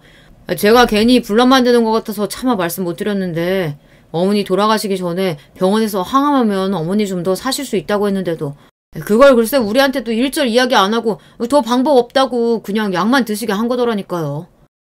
뭐? 그게 진짜야? 아버지, 우리가 이런 거 가지고 거짓말을 뭐하러 하겠어요. 우리도 어머니 돌아가시고 나서야 알아서 얼마나 속상했는데. 말도 안 돼. 우리 순진한 막내놈이 그럴 리가 없어. 우리 막내가 어디 그러래야. 아버지가 예뻐하는 그 막내 며느리가 우리 착한 막내 뒤에서 다 조정하는 거지. 그 여우 같은 것들이 아버지한테도 괜한 짓 하기 전에 이제 현실을 보시고 자식들 말 좀 들으세요. 이참에 시골집이며 땅 다 팔고 서울로 올라와서 자식들 곁에 사시면 아버지도 좋잖아요. 그래요. 자식들이 다 서울 사는데 아버지 연세에 어떻게 혼자 살아. 제가 우리 집 근처에 좋은 집으로 알아볼 테니까 걱정하지 말고 서울 올라오세요. 시누이와 아주버님은 본인들이 한 짓을 저에게 덤탱이 씌운 것도 모자라서 시아버지의 재산까지 노리고 서울로 모셔오겠다고 한 겁니다. 다시 생각해도 사람 같지 않아요. 남도 아니고 가족을 상대로 어떻게 저럴 수가 있을까요? 시아버지도 자식이 둘이나 작당하고 말을 하니 그때까지는 당신이 정말 저를 잘못 본 건가 싶으셨답니다. 그래서 계획을 세우신 거예요. 어차피 죽으면 다 자식들에게 남기고 갈 재산, 조금이나마 아버지인 당신을 생각하고 멀쩡한 자식에게 남겨주겠다 마음먹은 거죠. 그래서 이런 말도 안 되는 일을 꾸미신 거예요. 평소에 친분이 있던 한방병원 원장님께 부탁해서 본인이 중풍에 걸려 쓰러진 것처럼 연기하신 겁니다. 본인이 손 하나 까딱 못하고 정신도 없이 누워만 있으면 자식들이 어떻게 하는지 지켜보신 거죠. 진실을 모두 알게 된 시아버지는 그날로 아주버님과 시누이에게 주기로 했던 땅과 재산을 모두 다시 빼앗았습니다. 너희는 내가 오늘 당장 죽어도 내 돈 10원 한 장 못 가져가니까 그렇게 알아. 아버지 왜 그러세요? 제가 잘못했어요. 한 번만 용서해 주세요. 이거 제 생각 아니에요. 순자 전현이 이렇게 하자고 한 거예요. 뭐야? 내가 언제? 아버지 저 새끼 다 말 뻥이에요. 아버지 제 맘 아시죠? 아주버님과 시누이는 끝까지 가관이었습니다. 50을 훌쩍 넘긴 나이에 도대체 뭐 하는 것인지 모르겠어요. 그날 이후 시댁에는 많은 변화가 있었습니다. 시아버지께서는 모두 다 정리하고 서울로 올라오셨어요. 저와 남편은 저희가 모시겠다고 했는데도 시아버지는 한사코 거절하셨습니다. 너희 시어머니 돌아가셨을 때 이미 우리나라에서 제일 좋다는 실버타운 계약해뒀다. 내가 돈 있는데 뭐하러 며느리 눈치 보며 사니? 시아버지는 끝까지 대단하신 분이었어요. 그리고 실버타운에서 지낼 돈만 남기시고 나머지 재산을 모두 다 막내인 저와 남편 그리고 아이들에게 남기셨습니다. 단 시아버지께서 돌아가시고 나서도 시어머니와 당신의 제사를 누구보다 상다리 휘어지게 차려달라고 하셨어요. 현재 시아버지는 실버타운에 입주해 잘 지내고 계세요. 저와 남편은 시아버지께 물려받은 재산으로 근처에 건물을 올렸습니다. 사람이 참 오래 살고 볼 일이에요. 제가 서울에 건물이 생길 줄 어떻게 알았겠어요. 물론 아주버님과 시누이는 아직도 포기를 못하고 매일같이 실버타운에 드나든다네요. 조금이라도 좋으니 시아버지께 재산을 달라고요. 시아버지는 아예 실버타운 근처에는 오지도 말라며 자꾸 귀찮게 하면 지금 사는 집까지 뺏겠다고 엄포를 놓으셨대요. 물론 저나 남편에게도 연락이 와요. 어느 날은 미안하다, 용서해달라, 아버님께 잘 이야기해서 재산 좀 나눠달라. 그럴 때면 마음 약한 남편은 마음이 흔들립니다. 자기가 받은 재산이라도 형과 누나에게 나눠줘야 하는 거 아니냐고요. 하지만 그러다 또 어떤 날에는 전화를 받자마자 소리를 지르기도 합니다. 본인 아버지 재산이니 당장 내놓으라고요. 네가 뭔데 나도 못 받는 재산을 네가 받아! 아버지 모시고 사는 것도 아니면서 양심이 있는 거야? 아무 때나 전화해서 저에게 막말을 퍼붓는 시누이가 남편도 이제는 질리는지 제 핸드폰을 뺏어받아 남편이 대신 시누이에게 소리를 질러줍니다. 누나야말로 양심이 있냐? 그런 짓까지 버려놓고 어떻게 우리한테 전화할 수가 있어? 자꾸 이러면 아버지한테 말해서 누나 집까지 뺏을 거니까 다시는 전화하지 마. 남편처럼 마음 약한 사람이 진심으로 한 이야기는 아니겠지만 그래도 그날 이후에는 시누이에게 연락이 오지 않았어요. 저러다 또 속이 뒤틀리면 저에게 전화하겠지만 상관없습니다. 저는 이제 그러려니 해요. 정신 나간 사람들과 더 이야기해봐야 뭐 하겠어요. 저는 저대로 잘 먹고 잘 살면 그만이죠. 저는 끝까지 제 재산 지키면서 행복하게 살 거예요. 끝까지 제 이야기 들어주셔서 감사합니다. 여러분의 가정에는 항상 행복한 일만 있으시길 바랄게요. 여러분 안녕하세요. 저는 현재 충정도에서 행복하게 사는 40대 후반 여자입니다. 요즘 날씨가 매우 덥죠. 친정 부모님이 시골에서 과수원을 크게 하고 있는데 일을 도우러 가면 더워서 땀이 계속 나오더라고요. 그래도 맛있는 과일을 보면 그렇게 뿌듯할 수가 없답니다. 저는 한동안 서울에서 살다가 얼마 전에 시골로 내려왔어요. 풍경을 보기만 해도 자연 속에 있다는 그 느낌 자체가 얼마나 좋은지 몰라요. 어렸을 때 시골에서 자라서 저는 도시보다 시골이 훨씬 더 좋답니다. 사실 우리 가족이 시골에서 살게 된 계기는 다 저 때문이에요. 원래는 아빠는 서울에서 일하던 회사원이었어요. 제 위로는 2살 차이 언니가 있고 제가 크게 아프기 전까지는 다 같이 서울에서 살았다고 하더라고요. 저는 너무 어릴 때가 잘 기억이 나지 않습니다. 제 인생의 오랜 기억은 거의 병원에서 있었던 기억들이에요. 엄마, 나 집에 가고 싶어. 병원 싫어. 아픈 것도 싫어. 나 집에 갈래. 언니랑 아빠도 보고 싶어. 응? 나 수술하는 것도 싫고 그냥 언니랑 피자 먹으러 가고 싶어. 나 집에 갈래. 보내줘. 수영아, 엄마도 우리 수영이 데리고 집으로 가고 싶어. 그런데 수영이 내일 수술하잖아. 그거 끝나고 회복하면 엄마랑 같이 집에 가서 언니랑 아빠 보는 거야. 알겠지? 어렸을 때 저는 심장 쪽에 질환이 크게 있었다고 합니다. 태어날 때는 멀쩡했는데 6살 때쯤 갑자기 크게 아프기 시작했대요. 아직 학교도 들어가기 전이었던 어린 시절인데 수술도 여러 번 했다고 하더라고요. 아주 다행히 수술은 성공적으로 마무리되었는데 그 뒤로도 저는 조금만 무리하면 쓰러지거나 몸이 아플 때가 많았어요. 그래서 부모님은 항상 제 걱정을 하셨습니다. 수영이 병원비 때문에 받은 대출이 너무 많아. 이걸 언제 다 갚지? 우리 지금 사는 이 집도 팔아야 할 것 같아. 당장 먹고 사는 게 문제야. 애들도 2명이라 들어가는 돈이 많잖아. 여보, 우리 그럼 시골로 내려가는 거 어때? 수영이 건강 문제만 봐도 도시보다 시골이 훨씬 좋잖아. 공기 좋은 곳에서 살면 수영이한테도 좋고 어머니 돌아가시면서 집이 비워져서 거기로 가도 되니까 돈도 아낄 수 있어. 무사히 수술이 끝난 것은 다행이었지만 제 병은 우리 집에 어마어마한 빚을 가져왔습니다. 워낙 큰 수술이라 수술비도 비쌌고 입원도 오래 했기 때문에 아빠가 혼자 벌어오는 돈으로는 서울에서 사는 것이 힘들었다고 해요. 마침 그때가 시골에 살던 할머니가 돌아가셔서 집이 비워진 상태였습니다. 제 건강을 위해서라도 그리고 현실적인 경제적 문제를 봐서라도 우리 가족은 시골로 가는 게 옳은 선택이었죠. 그렇게 시골로 내려간 저희는 행복하고 소박하게 살았습니다. 부모님은 작게 밭에서 농사하고 과수원도 하셨어요. 수영아, 집에 가자. 오늘 엄마가 학교에서 집에 오면 간식으로 수박 잘라놨다고 했어. 그거 먹고 언니랑 계곡 가서 물놀이 하자. 지혜야, 너도 갈래? 좋아. 언니 지혜랑 범수도 같이 가자. 계곡에서 놀다가 잠자리도 잡으러 가자. 나 너무 신나. 시골에서 사는 삶은 아주 즐거웠어요. 언니랑 친구들이랑 학교 끝나고 같이 놀러 다니던 기억이 제 인생에서 가장 행복했던 기억이랍니다. 시골에서 사니까 제 건강도 아주 좋아져서 나중에는 무리하지 않으면 정상적인 사람처럼 살 수 있을 정도였죠. 아무튼 그렇게 시골에서 고등학교까지 졸업한 저는 부모님을 따라 과수원 일을 같이 하고 있었습니다. 우리 수영이는 언제 결혼하려고? 언니는 결혼하니까 확실히 인생이 달라진 것 같아. 너도 좋은 남자 만나서 결혼하면 좋겠어. 그런데 아무리 주위를 둘러봐도 내 동생이 너무 아까워서 소개해줄 사람이 없다.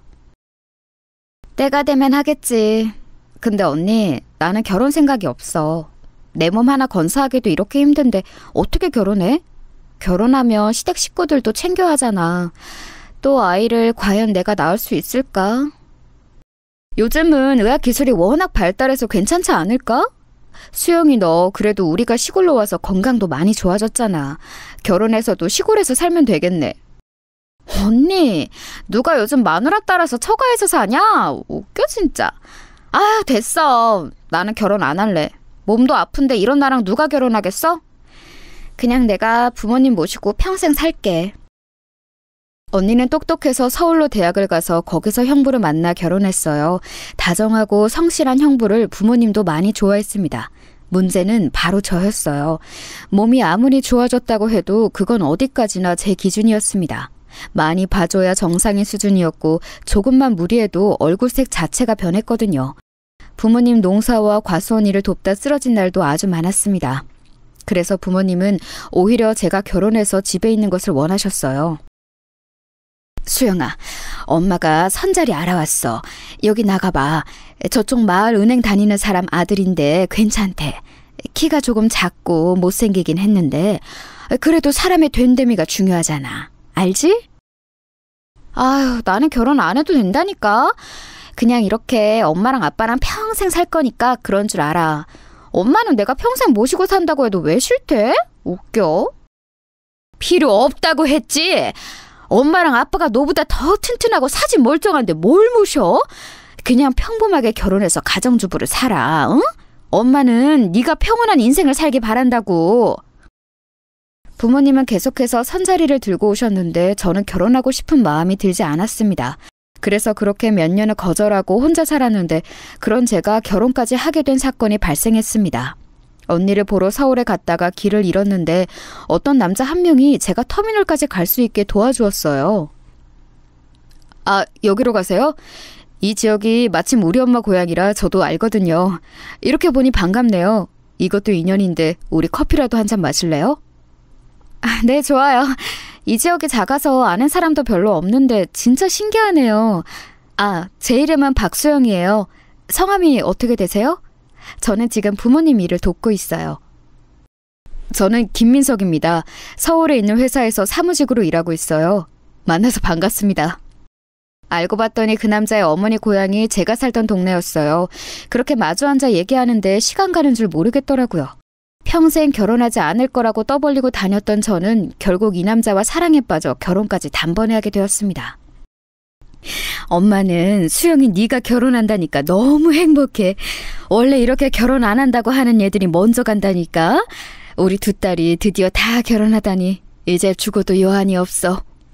그리고 시골에 사는 분들은 아시겠지만 원래 시골은 동네가 좁아서 모두가 다 아는 사이잖아요. 시어머니와 우리 엄마도 건너 아는 사이였어요. 그래서 결혼도 차근차근 양가 반대 없이 진행되었습니다. 그렇게 저는 제가 평생 행복하고 평화롭게 살 줄 알았어요.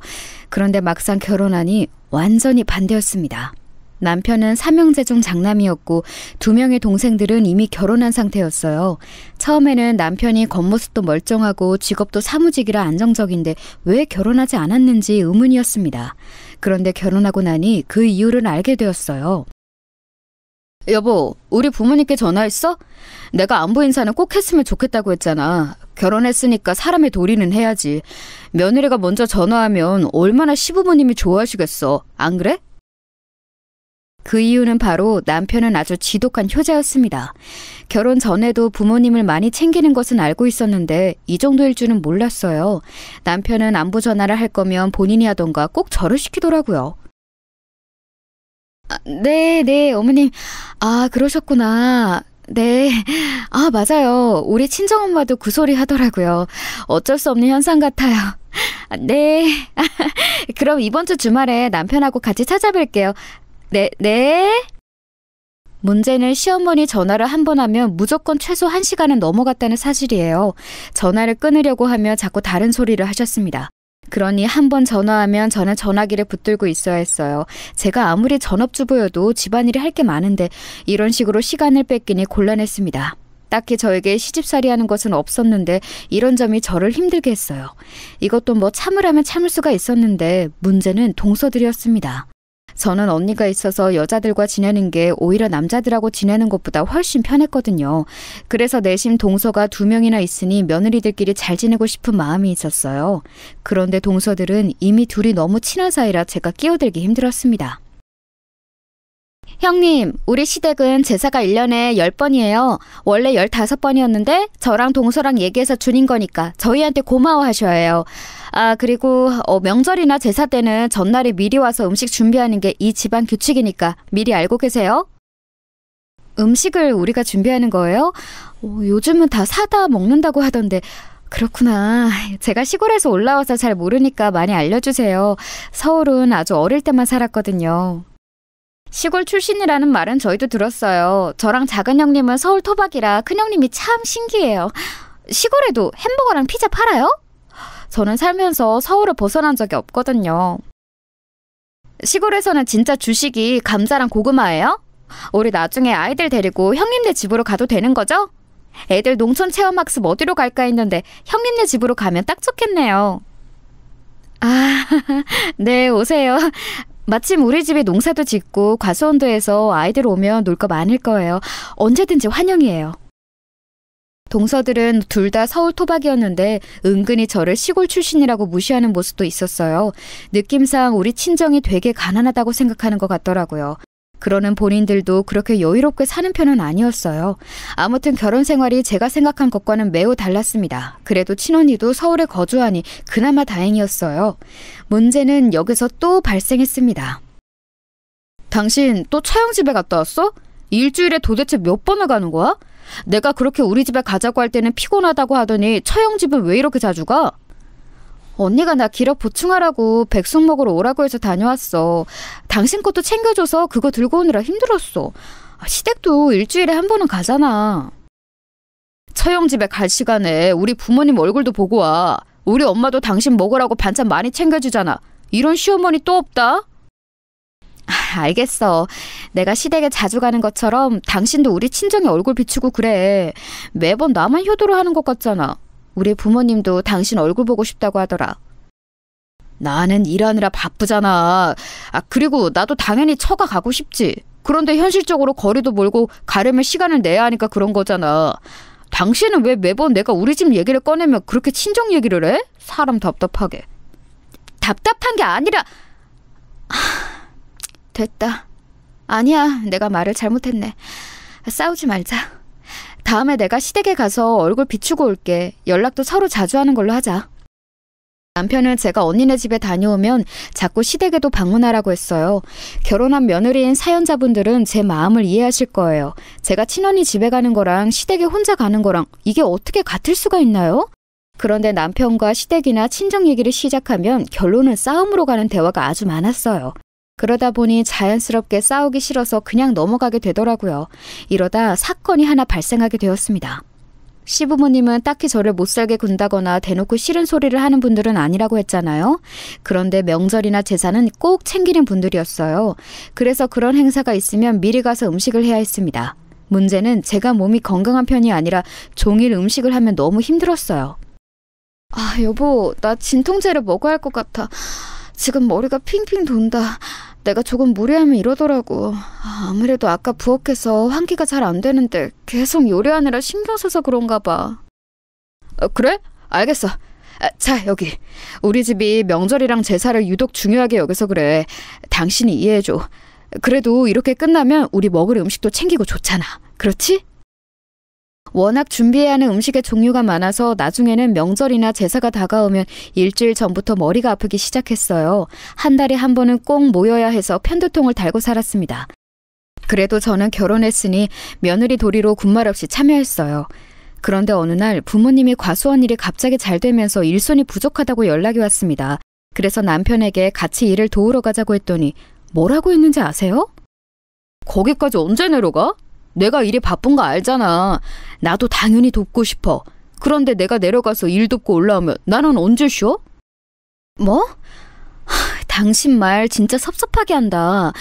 나는 힘들어도 당신의 집안 명절이나 제사 때 빠지지 않고 참여하는데 당신은 이렇게 단칼에 거절해? 우리 부모님이 언제 매달 내려오라고 했어? 이번만 부탁한 건데 왜 그렇게 말해? 나는 밖에서 일하느라 바쁘잖아. 내가 당신하고 같아? 내가 가기 싫다고 한 거 아니잖아. 당연히 나도 가고는 싶어. 그런데 지금 겨우 주말에만 쉬는데 그 주말을 이용해서 다녀오자고 하니까 현실적으로 힘들다는 거지. 그럼 나 데려다주고 당신은 올라가. 그러면 되겠네. 우리 부모님한테는 급한 일이 있다고 내가 말할게. 그럼 됐지? 제가 시댁에 하는 것처럼 남편도 친정의 도리를 다하길 바랬어요.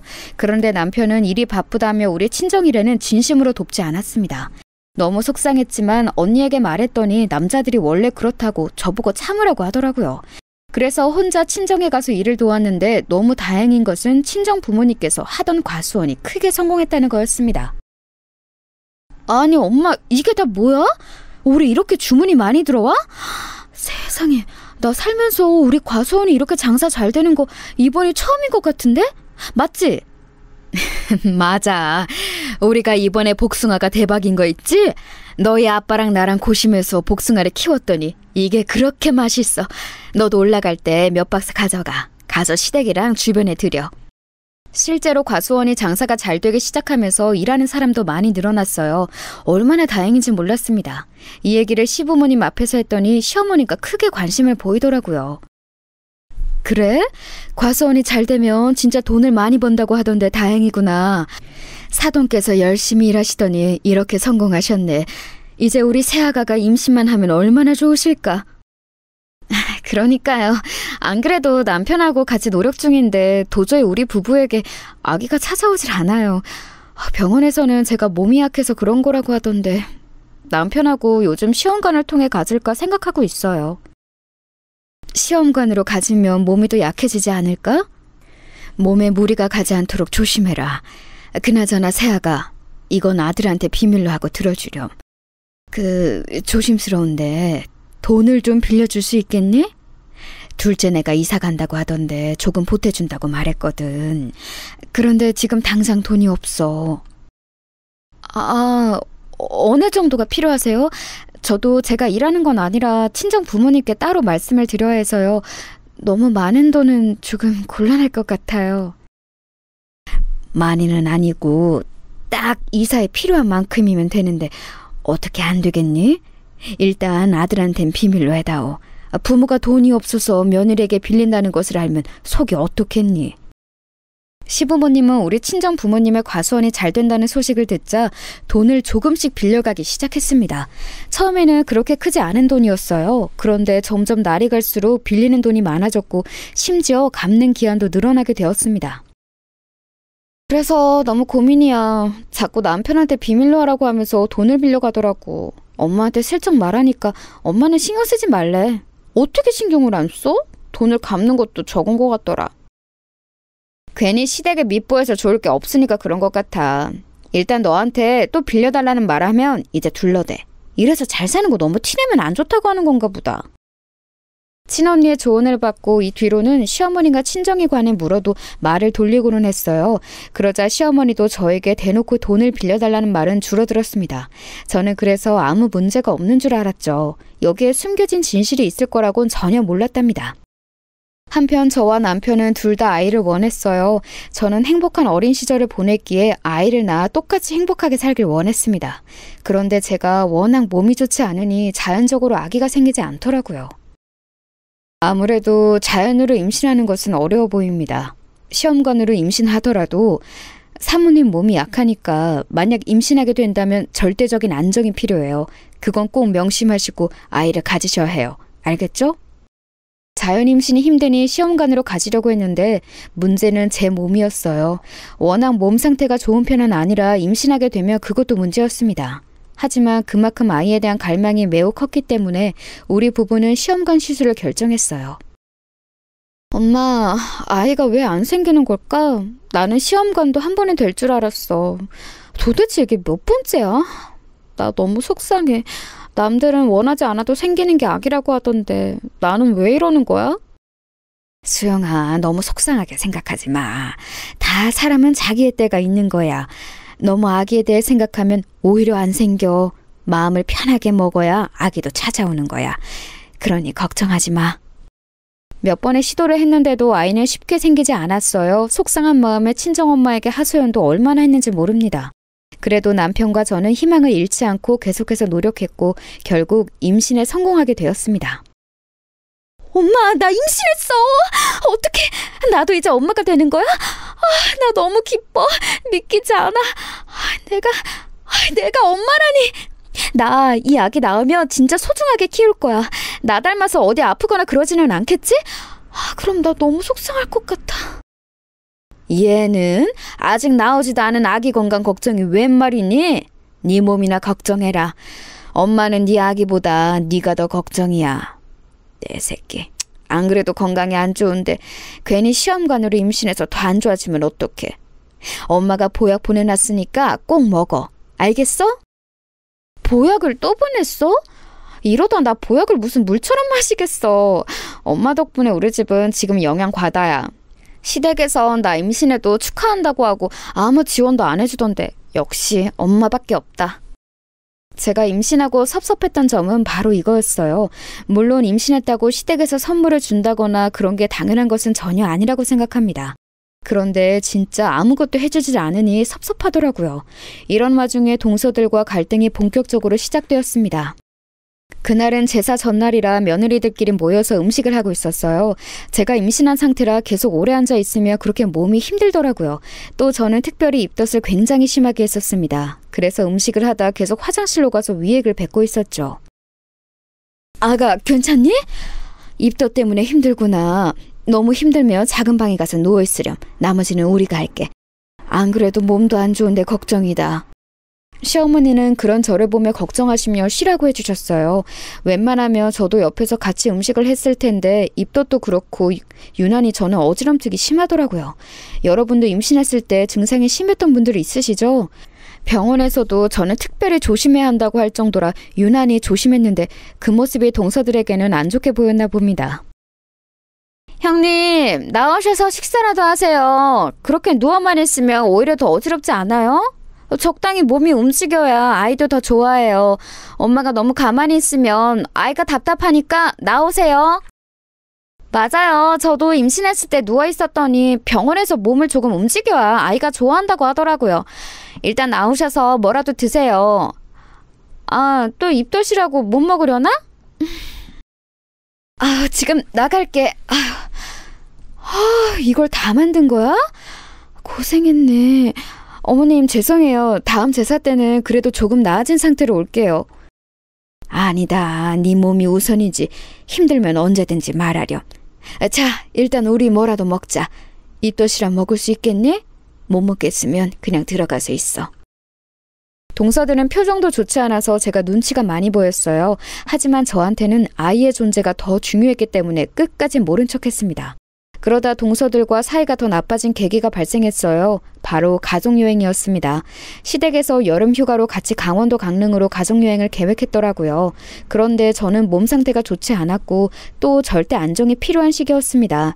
그래서 시부모님께 양해를 구하고 우리 부부는 여행에서 빠지기로 했죠. 이게 화근이 되어 동서들과 아예 틀어지게 되었습니다. 형님, 저도 그렇고 동서도 그렇고 우리 다 임신 경험이 있는데요. 우리가 강릉까지 걸어서 가자고 하는 것도 아니고 어차피 차 타고 갈 건데 뭐가 그렇게 힘드세요? 그래도 장남 부부잖아요. 지금 시부모님을 둘째랑 셋째 아들 부부가 모시라는 거예요? 아, 동서, 내가 건강한 몸이면 모르겠는데 내가 전에 말했잖아. 나는 원래 어릴 때 크게 아파서 무리하면 안 돼. 이번에도 병원에 말했더니 나한테 무리하면 안 된다고 여행은 무리라더라. 괜히 갔다가 잘못되면 안 되잖아. 아무리 몸이 안 좋아도 다들 여행은 잘 다녀요. 형님, 가족여행은 쏙 빠지고 나중에 따로 태교여행 가는 것은 아니죠? 이번에 안 가실 거면 비용은 내주셨으면 좋겠어요. 시부모님 비용을 형제들이 나눠내기로 했는데 형님네가 빠지면서 부담하는 비용이 늘었거든요. 우리 부부는 안 가는데 왜 돈을 내야 하는 거야? 돈이 없어서가 아니고 이해가 안 가서 그래. 게다가 내가 몸 상태가 임신한 상태잖아. 시부모님도 이해하는 걸 왜 동서가 나한테 이러는지 나는 이해가 가지 않아. 어쨌든 가족들이 같이 가는 여행에 형님네가 빠지는 건 맞잖아요. 그러면서 원래 쓰려고 했던 비용보다 많은 돈이 들어가니까 그게 우리 입장에선 부담이고요. 형님은 돈 내고 안 가면 오히려 이득 아닌가요?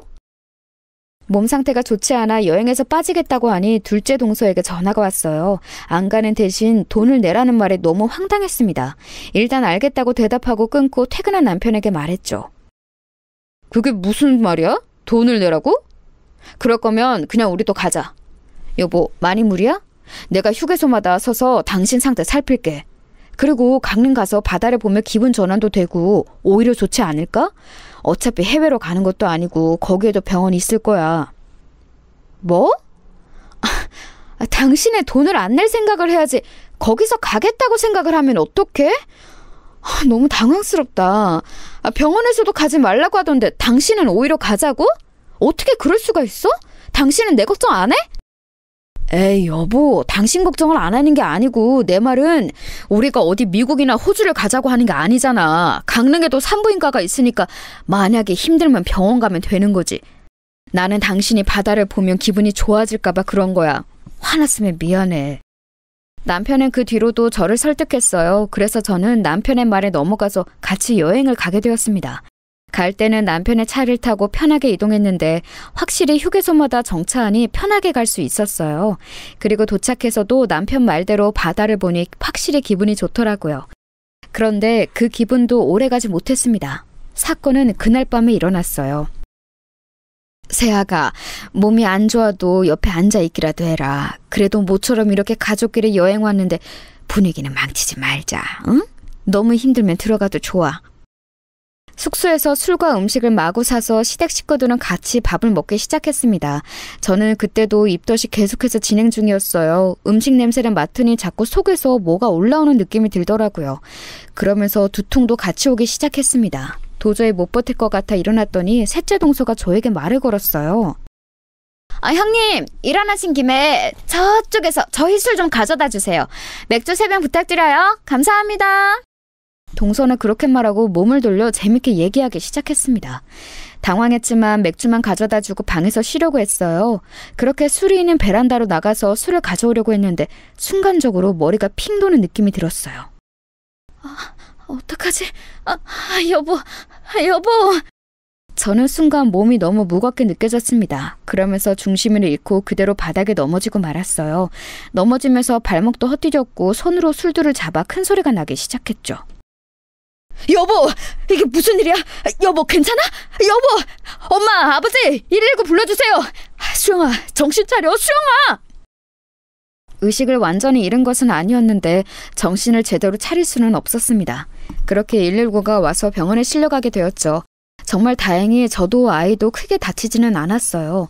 하지만 아이가 놀랐는지 배가 무척 뭉쳤고 저도 정신적인 고통이 매우 컸습니다. 발목도 분질러지고 넘어지며 허리와 골반이 삐어서 움직이기 힘들더라고요.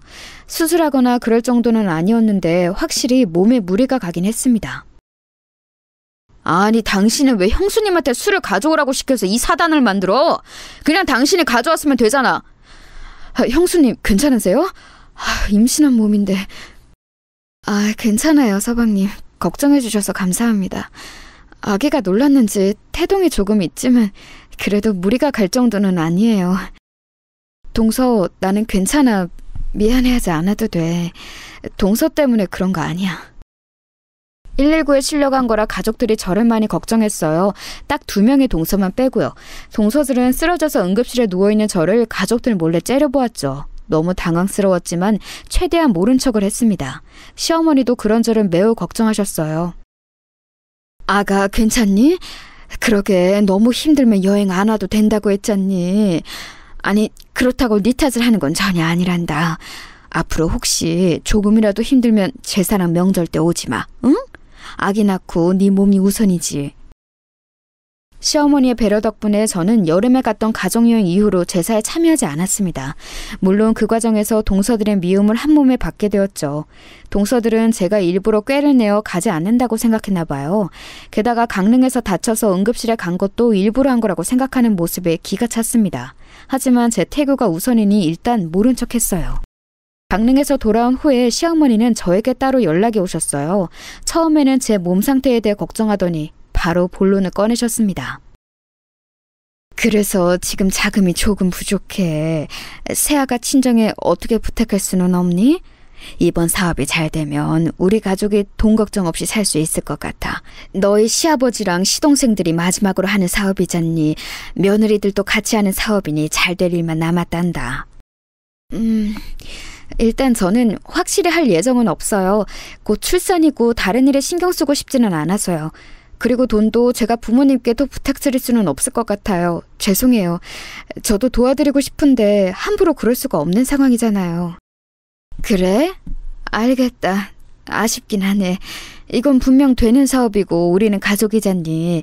가족이라는 건 이렇게 힘을 합쳐야 할 때 서로 돕는 게 가족이거든. 세아가 너는 그걸 아는 사람인 줄 알았는데 아닌가 보다. 알겠다. 말을 들어보니 시댁 식구들이 동서들도 합쳐서 다 유통사업을 시작했다고 하더라고요. 그러면서 시골에 있는 농작물이나 과일 등을 유통하는 걸 한다고 하던데 누가 봐도 우리 친정과 협업하면 시댁만 좋은 현상이었어요. 제가 살짝 봤더니 너무 허술했고 무엇보다 저는 진짜로 태교에 신경을 쓰고 싶었어요. 그래서 거절했더니 시어머니는 대놓고 아쉬워하셨습니다. 하지만 그렇다고 정 때문에 사업을 같이 하는 것은 말이 되지 않는다고 생각했죠. 자금을 원하길래 그것도 거절하고 저도 불편한 마음으로 있던 도중이었어요. 그러다 오늘 제가 제보한 사연에 절정이 되는 사건이 발생했어요. 명절이나 제사는 빠졌는데 문제는 시아버지의 생신이었습니다. 하필이며 그때가 또 시아버지의 환갑이었어요. 그래서 저도 시아버지의 환갑에는 무조건 참여할 생각이었습니다. 그런데 며칠 앞두고 둘째 동서에게 전화가 한 통 걸려왔어요. 형님, 이번에 시아버지 환갑인 거 아시죠? 이번에도 몸이 안 좋으셔서 못 오시나요? 그래도 환갑이잖아요. 아이도 이제 어느 정도 안정기에 들어가지 않았나요? 아, 동서, 안 그래도 시아버지 환갑은 나도 가려고 했어. 그런데 혹시 우리가 음식을 준비해야 해? 내가 내 돈으로 차라리 출장 뷔페를 부를게. 동서들도 음식 준비하는 거 힘들지 않아? 어머? 지금 무슨 소리를 하는 거예요? 형님, 그래도 환갑인데 며느리들이 준비해야 할 도리에 맞는 거죠. 정성이 들어간 음식을 대접하는 게 맞지 않을까요? 형님 혹시 또 쓰러지실 것 같아요? 말이 나와서 말인데 저번에도 그렇게 쓰러지셔서 저랑 동서가 얼마나 눈치 보였는지 아세요? 내가 일부러 그런 것도 아니고 그때는 진짜 어지러워서 그런 거였어. 그리고 아무 일 없으니 오히려 다행 아닌가? 나도 그래서 셋째 동서한테 나는 아무렇지도 않다고 말했잖아. 아무튼 내가 내 돈 내서 뷔페 부리려고 했는데 동서들이 싫다고 하니 어쩔 수 없네. 그럼 끊을게. 동서들과 한마디 이상 얘기하며 그렇게 기분이 나쁠 수가 없더라고요. 좋은 것만 보고 들어도 모자란 태교를 이렇게 불쾌하게 지내고 있으니 우리 아이에게 미안했습니다. 그렇게 시아버지의 생신이 다가왔어요. 마침 저만 사업에서 빠져서 눈치가 보이더라고요. 그래서 늘 하던 것처럼 전날에 가서 미리 동서들과 음식 준비를 하기 시작했죠. 그런데 며칠 전부터 배가 살살 아프기 시작했거든요. 병원에 갔을 때도 의사 선생님이 특별히 조심하라고 했었습니다. 그래서 최대한 무리하지 않으려고 했는데 동서들은 그런 제가 꾀를 부린다고 생각했는지 또 말을 걸기 시작했어요. 큰형님, 하기 싫으시면 그냥 오지 말지 그러셨어요. 지금 당근 하나를 몇 분째 썰고 계세요? 차라리 그냥 저랑 작은 형님이 다 하게 두지. 제가 할 테니까 가서 쉬세요. 어? 아니야, 내가 할게. 동서 미안해. 일부러 그런 게 아니고 잠깐 순간적으로 배가 땡겨서 그랬던 거야. 지금 내가 만삭이라 배가 살살 아프더라고. 곧 아기가 나올 거라 그런가? 아, 그래요? 초기도 아니고 만삭이면 오히려 움직여야 좋은 거 아닌가? 맞지, 동서? 우리도 그랬잖아. 그래서 원래 막달에는 사람들도 일부러 움직이고 그러던데. 형님, 그러면 여기 와서 칼질 계속해주세요. 여기 양파 다 다듬어 주세요. 이거 하면 오히려 배가 안 뭉칠걸요? 동서들은 그날따라 저에게 이것저것 시키는 게 참 많았습니다. 그동안 제 몸 상태를 이유로 명절과 제사 때 얼굴을 비추지 않아 불만이 많이 쌓였나 보더라고요. 그래서 저도 일부러 더 보란 듯이 몸을 움직였어요. 앓는 소리를 하기 싫었던 것도 있었고 미안한 마음도 있었거든요. 지금 생각하면 그러면 안 되는 거였습니다. 동서들은 계속해서 저에게 이거 해라 저거 해라 말이 많았어요. 시킨 대로 일하는 도중 머리가 핑 도는 느낌을 받았습니다. 이상하게 몸이 좋지 않았어요. 그러면서 배가 자꾸 아프더라고요. 순간 이건 무조건 진통이라는 느낌이 들었습니다.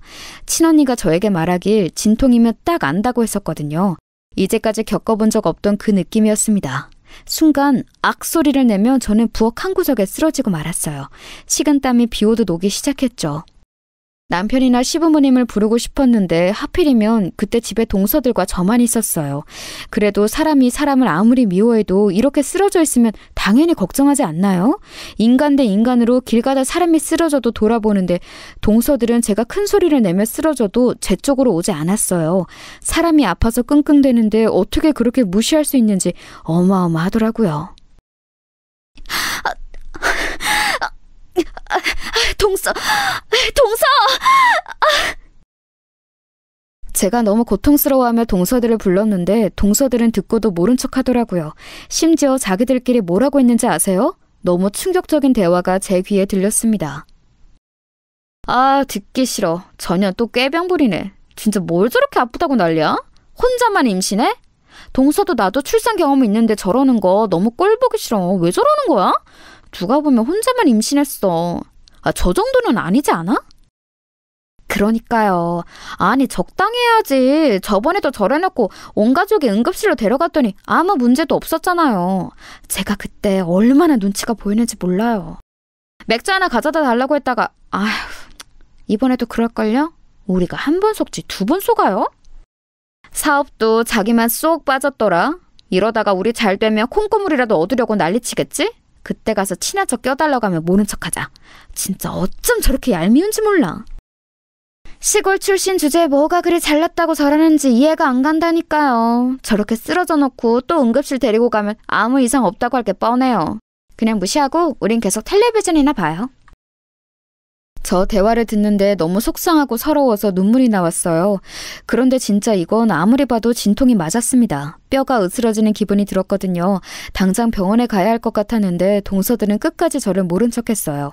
부엌의 차가운 바닥에서 저는 그렇게 고통을 이기지 못하고 그대로 기절하게 되었습니다. 나중에 누가 저를 깨우는 느낌은 들었는데 도저히 눈이 떠지질 않더라고요. 눈을 떠보니 저는 병원에 누워 있었어요. 며칠이 지났는지도 모르겠더라고요. 제 손을 잡고 있던 엄마는 제가 눈을 뜨자 오열하기 시작하였습니다. 믿기지 않는 표정이었어요.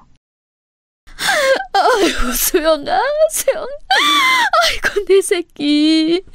우리 딸 괜찮아? 엄마는 네가 죽는 줄 알았어. 아이고, 내 새끼 사라져서 고마워. 우리 수영아. 엄마가 얼마나 걱정했는지 알아? 네 아버지는 밥도 못 먹고 잠도 못 자고 네 얼굴만 쓰다듬고 있었어.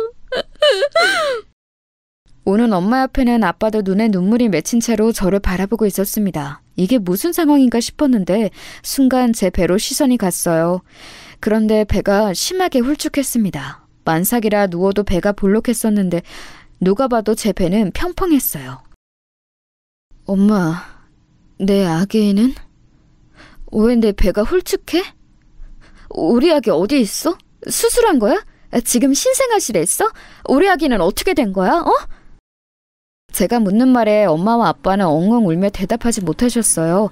답답한 마음에 소리치자 간호사가 제가 누워있는 병실로 들어왔습니다. 그러면서 의사가 잠시 후에 들어왔고 저는 청천벽력의 소식을 듣게 되었어요. 저 환자분 충격이 크시겠지만 사실을 알려드려야 해서요. 환자분이 쓰러지면서 뱃속의 태아는 그대로 사산했습니다. 진통을 느끼셨을 때 바로 병원으로 오시라고 제가 그렇게 말씀을 드렸는데 너무 안타까워요. 아이는 하늘로 보내주었습니다. 환자분도 상태가 심하게 안 좋았는데 기적적으로 살아나셨어요. 앞으로 며칠 더 입원하시고 회복 잘하시길 바랍니다. 여러분, 너무 충격이 크면 아무 말도 나오지 않는다는 것을 아세요? 저는 의사의 말에 머리가 울리면 눈물도 나오지 않았습니다. 처음에는 믿기지 않았어요. 그래서 계속 멍하게 있다 며칠이 지나니 현실로 돌아오더라고요. 그 뒤로는 마치 제 눈이 수도꼭지가 된 것처럼 눈물이 나왔습니다. 그래서 누가 건들기만 해도, 아니 건들지 않아도 눈물이 계속 나왔어요. 여보, 나도 충격이 크다. 우리한테 이런 일이 일어나다니 어떻게 이럴 수가 있지? 당신을 발견한 게 우리 엄마야. 엄마도 너무 충격이 크셔. 마음 잘 추스르고 다시 기회를 노리던지 하자. 뭐? 기회? 나는 지금 우리 아기를 잃고 제정신이 아니야. 무슨 기회? 이렇게 다시 기회를 가져도 또라이 같은 너희 집안에서 내가 정상적으로 출산할 수 있을까? 내가 어쩌다 그렇게 정신을 잃었는지 알아? 뭐? 또라이? 지금 당신 너무 말이 심한 거 아니야? 그래도 어떻게 시댁을 그렇게 말해? 우리 엄마 아니었으면 당신도 지금 하늘로 가 있을 수도 있다고. 지금 힘든 거 충분히 이해해. 하지만 이거 심하잖아. 차라리 하늘로 보내지 그랬어. 죽게 냅두지. 왜 살려? 우리 아이가 없으면 나는 죽은 거라 다름없다고. 그리고 진통으로 쓰러진 사람을 방치하는 게 또라이가 아니면 뭔데? 뭐냐고! 당신 재수씨들 그년들 미친년들이야. 내가 아무리 미워도 그렇게 고통으로 몸부림치는 사람을 무시해? 저는 남편에게 미친 듯이 화를 내기 시작했어요. 남편은 처음 듣는 소리인지 매우 당황하더라고요. 지금 그게 무슨 소리야? 자세히 말해봐. 재수씨들이 당신이 쓰러졌는데 모른 척했다고? 난 전혀 몰랐어. 엄마가 급하게 전화해서 들은 게 다야. 됐어. 나는 당신네 집안 식구들 한 명도 얼굴 보기 싫어. 우리 이혼하자. 나 도저히 당신하고 엮이기가 싫어. 그렇게 효도 좋아하는 당신은 혼자 효도하면서 살아. 내가 이제껏 아기 때문에 참고 참았는데 이제는 안 돼. 이혼해. 이러다 나 정신병 걸려서 죽을 것 같아. 제가 악을 쓰며 소리치자 친정엄마가 복도에서 병실로 들어왔어요. 저는 엄마에게 그동안 있었던 모든 일을 내뱉기 시작했습니다. 사실 친정 부모님은 강릉에서 있었던 일도 전혀 모르고 계셨거든요.